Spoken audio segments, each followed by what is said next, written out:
Smilingfaces21 here with greetings of love, hope, and faith with our usual topic of why suicide, why not, and life. Joining me on the platform today is a very lovely guest by the name Tanya Frost, and she'll be chatting with us about her past experiences in regards to depression and poor mental health, and how she was able to progress and change her mindset, her thought processes to a positive one that actually helped her to in a recovery stage. And right now she's living a well balanced health. Thank God for that. So you're welcome, Tanya. Hi, Shola. Thank you for your intro. Hi, everyone. Hello. Yeah, so you're welcome to let the audience listen to your story and how you were able to move on from where you were before and to where you are now in terms of your mindset, in terms of your thought processes, and how you did it, basically, what they can learn from that. Okay, so starting with where I was, I suppose, with my mindset, my mental health.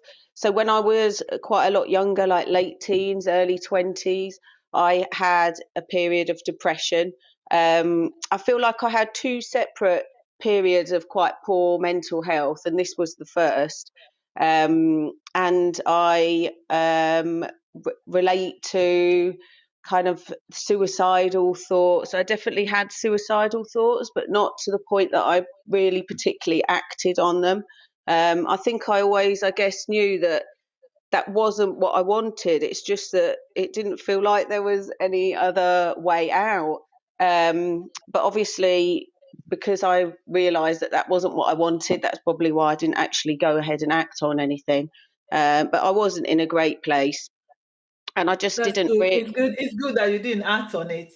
No, yes, yeah. I mean, but I completely understand, that place that people are in when they are contemplating it, because it just doesn't feel like there's any way out, and you just don't want to be in that place. It's not a nice place. It's not. um, If I can ask, what were the thoughts? What were you thinking in during those well, times? um, as in, what were my negative thoughts, or what were my thoughts Yes, regarding yes, suicide? yes. Regarding sister, what were these specific thoughts? What was coming to mind then? Well, as regards to suicide, I guess it is just kind of thinking of what I could do. And so, like crossing the road and thinking, oh, if I just walked a bit slower, then, I might get hit by a car. Or, if I just use this knife and I could cut my wrists. So the thoughts were kind of there at those times, but then just, like I say, obviously just never to the point that I Do it. fully kind of committed. Yeah. Yeah, yeah, yeah. Thank God for that. It Yeah. shows it shows that thoughts can come because there's lots of information, lots of things happening.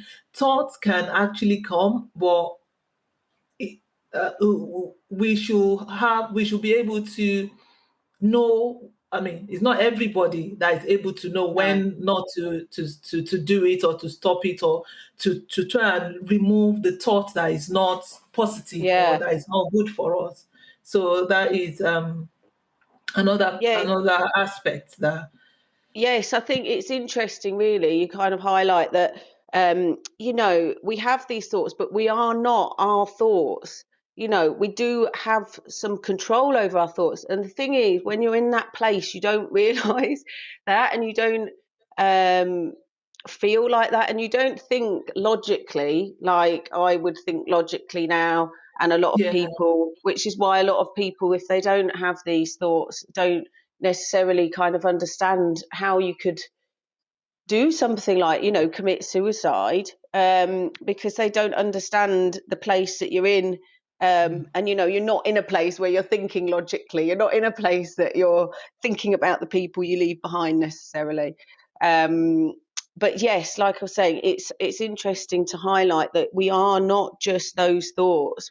We are It's not. Those thoughts can just pop in, and hopefully, even people that are not at the right place, or are not actually able to think logically. I hope from this discussion that they will be able to say out, speak to a trusted friend or family that is near them to help them, to guide them and help them to be able to decipher the right thought and the one that is not right. To let them know that Yeah. that's just a thought. You don't have to do it.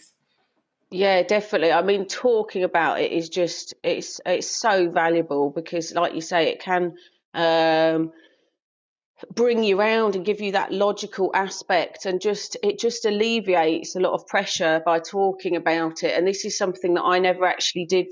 I've never been particularly great at, but back then I was really terrible at that, because one time that I did open up, I kind of got shut down about it from someone that was very close to me. Um, Okay. and so that actually caused me to be very um, like uncommunicative about my issues, which just, I mean, that doesn't help at all. That's like the worst thing to do, Yeah, because it obviously is. you haven't got anyone there that can help then, and you all you have are those thoughts, and if you're not in control of those, then it's so easy to kind of spiral with them.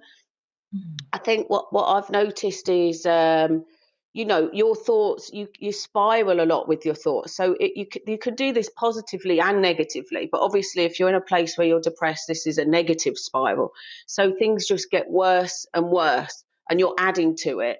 And I think by talking to somebody else, sometimes you can just help stop that spiraling going on so much.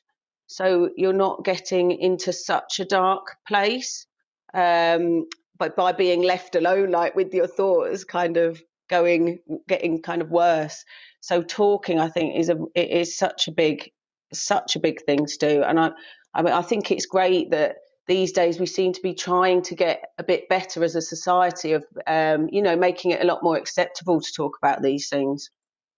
Yeah, that is it. It's very important to be able to talk about it, and something you mentioned, which is very very important, which I will need to highlight again, is the aspect when you talked about the person that you discussed with not actually giving you the opportunity to talk about it and shutting you Yeah, down. So I'll just advise parents out there, our loved ones, family members, that they should encourage young people or anybody that comes to them.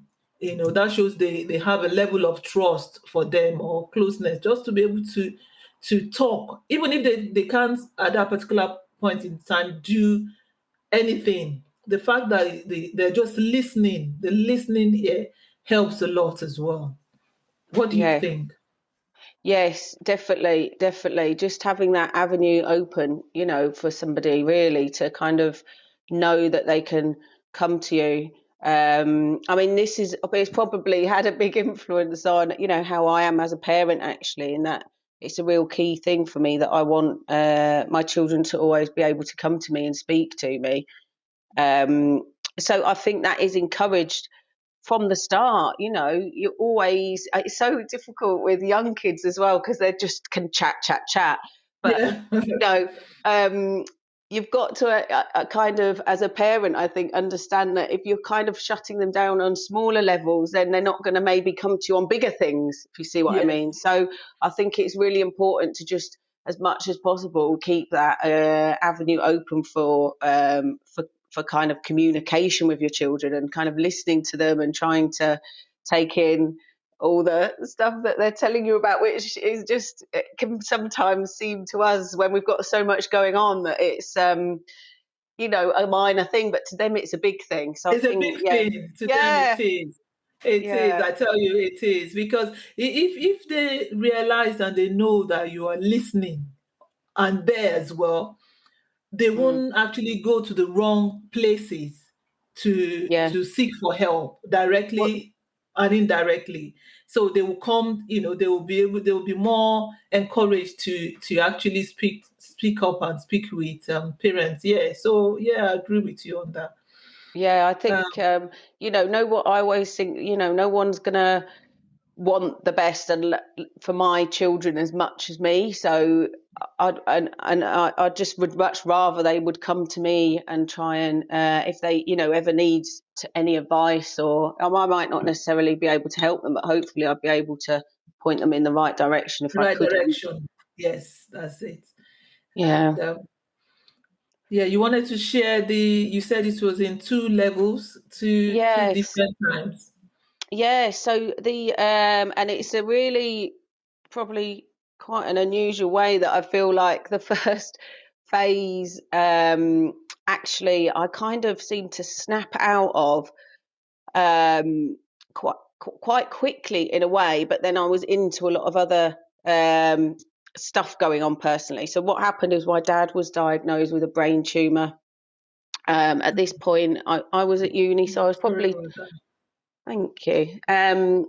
Would I be like 21 or 22? Can't remember the exact age, but it's not relevant at this point. And so it Yeah, I was think obviously, it's relevant actually because a lot of young people are that age as well because yeah, legally they are adults, but they still need our care. They still need our attention, whether they're adults or not, because they're still young adults. So at that age, they're in education and there are lots of things going on at the same time. So they need that support, and support network as well is important. Yeah, sorry, go on. so yeah, I was just saying, yeah, you've got a lot going on, haven't you, at that young age, Yeah. when you're still finding your feet a bit. But yeah, so I was that age when I found out my dad was ill, and I did my normal kind of thought patterns. Obviously, I wasn't in a great place then, and I was just thinking, oh, why is this happening to my dad? Why is this happening to me? And I was going in that kind of downward spiral of making myself feel awful about something that I was in no control over. That thought process wasn't doing me any favors. It's not going to change the situation that I was in. Yes. And I suddenly just realized that and just thought, why are you asking these questions that there's no answer to? There's no answer to why this is happening. It is, and this is it, and you have to kind of deal with it. The situation is the same regardless of what you do about it, but you have control over how you deal with it. Yeah, regardless That's of how the person worries about it. So there is no need to Yeah, worry, because yeah, worrying will just escalate things. that's it. I think we worry about so much. I see some of the worries that people have around me, and obviously I do understand that because of not being in a great place previously. But the amount of things that people worry about, and we've got no control over them. If it's something that you've got no control over, all you're doing with that worry is making yourself feel bad. There's no positive. Yeah, or even Um, escalating it and making the yeah, person all worked up and all that, which is, there's no need for that. yeah, that's it. Even in some of the most awful times, if you can't change something, that worry is only ever going to negatively impact you, and you Yes. actually have control over that. That is something you do have control over, is how it affects you, how you let it affect you. Um, so that was a really, uh, amazing lesson for me to learn at that point. And like I said, I feel like that kind of snapped me out of that like phase of my depression, and I kind of realized then how I'd let loads of little things bother me, if I'd like missed a bill or something and I'd got a charge, and I'd let it eat away at me, and Mm. all that does is you've got all that negativity like bubbling up inside you, and I kind of released a bit of that. I let a bit of that go at that point, and I think it just made me realize, it kind of highlighted what I was doing. So I think this is something that's that we kind of touched on earlier is that when you're in that place, you're not really aware of what's going on. But Yeah. if you can take a bit of a step back, you can kind of see a bit more what's going on. And then when you realize that, you have a bit more control over it. It helps So, a lot. yeah, Yes, definitely. when I have to recognize that it's not as easy as that, especially when someone is in that stage of in that particular moment of low mood or depression or the dark place, but they can still do it, and with the help of maybe their loved ones, trusted ones, or depending if they've got professional support as Yeah, well, to try not to worry, to try to just depending on where the person is, but no, instead of worrying, thinking of how to manage the situation. It's not that easy, so that is why I'm careful yeah. as well. Yeah, I appreciate that, because obviously at the point that I was at well, I suppose I was at quite a low point then, but when you're in the thick of it, like you say, it's not just something that you can change. But if at any point, you can just be a bit more aware of your thoughts, and if you can kind of start being aware of if you get spiraling kind of thoughts, I think the awareness is really the first step. So, um so yeah, that's the kind of starting point to, yeah, the I think. awareness, Yeah, and yes, and just telling yourself that I don't need to worry about this. I don't need to worry about this. And trying to get someone, like we always say, a loved one, someone you trust, a trusted person that can help you and mm, speak out as well. yeah, So that definitely. that is key. I think again, when you're there, it's hard to just let go of that worry, and it's not something that you can necessarily just, oh well, I'm not going to do that anymore. No, It yes.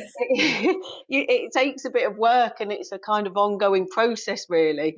But Mhm. like I say, But the it can be awareness is done. the starting point, and you just kind of build on it, um, and and um, and try and kind of let it go a bit, really. So hopefully that this will help someone out there in terms I hope. of their thought processes, in terms of knowing that worrying will not do anything, Yeah. and knowing that there is always a way out from a dark place, a low place, to a point where you're of full recovery, of health, of good mental health, physical health, and social health as well, and spiritual health as well. And most of the time, when things are beyond us and we can't do anything about it, those There's, that are there's, Christians as well can pray like yeah, I another. think there's always something that can be done, and always some help available, and I don't think it's ever as bad as you think it is in your head, Yes. because that's the So don't worst end your life. place. Yes, that is the worst life. So don't Yeah, end your life. There is always a way out, and definitely. So and yeah, professionally as well. one thing that helped me as well. So um, so I'd said that I'd had this depression when I was younger, and then when my dad got ill, it kind of snapped me out of it. But then when he died, I kind of went into another phase of poor mental health. But I see that as more of my mindset wasn't a mindset thing as much. It was more of an acute thing following my dad's death. Um, but after that, I had quite a period where I'd obviously got a lot of negative emotions and stuff stored in me, which was affecting my life, but it wasn't quite as apparent. But over the last few years, I've done a lot of personal development work on myself, and now I feel like I'm at the point where I know I won't be as bad as I was before, which is a great point to get to actually Which feel is that I'm, good. yeah. So I thought I'd just share a couple of the things that helped me along that way, if that's Yes, that, like that would be great useful in for terms of people. the, yes, in terms of the personal development and how it's actually the journey. Yeah. Yeah. Um, I mean, I tried a lot of things, so it's quite hard sometimes to pinpoint exactly, oh, well, that helped in that way. Um, but, read a lot of books and tried a lot of things, and some things help more than others. And I think also a point to mention is that different people find help from different sources or different techniques and things. And obviously, that's fine. Whatever suits the person, that's a key point, I think. If some things helps somebody, then that's a good thing to kind of follow that. But some key points is one of the first things that I started doing was writing what I call kind of like a positivity journal. So before I go to bed each night, I'd write. It started off with three things, and it just turned into a few, whatever I wanted to put. I'd write down the positive things from the day. So I'd not put down anything negative, even if I'd had like a really awful day. One day I really struggled, and I found one thing, but I still found something. Um, but I just did that every night. And what I think was a really good thing with that is it just starts switching your mindset to look Yeah. in things in a more positive way. And I think actually that can be quite a powerful thing to do. And it's an easy thing to do. Obviously, it's just the commitment of doing it. So I think that is a great starting point for people that have perhaps a low mood or poor mental health. I think that can be a really good thing to start doing. So Um, how long did you do the positivity journal for? How long? I probably did it overall for about a year, and then I probably noticed the effects. It might have been a couple of months after starting it, so it wasn't something I particularly noticed in myself straight away. But Yeah, after a while, I'd realised, that it had an impact, and that I was looking at things more positively. And actually, that's a good. great little side note on that is that somebody commented about my daughter. She's 8 now, but this was a couple of years ago. That Yeah. even when she was sick, she was staying at the house and she was poorly, and they said, oh, but she was really positive about it. She looked for a positive about it. I can't remember what it was, Yeah. and I was so proud of that because I was like, oh, that's brilliant. Even when she feels poorly, that she's looking for a positive, and it was felt so great to kind of have passed that on, which is That, amazing. yes, that is amazing. That is very amazing. That shows that you've not just used it for yourself, you're using it for your children as well, which Exactly. they've caught.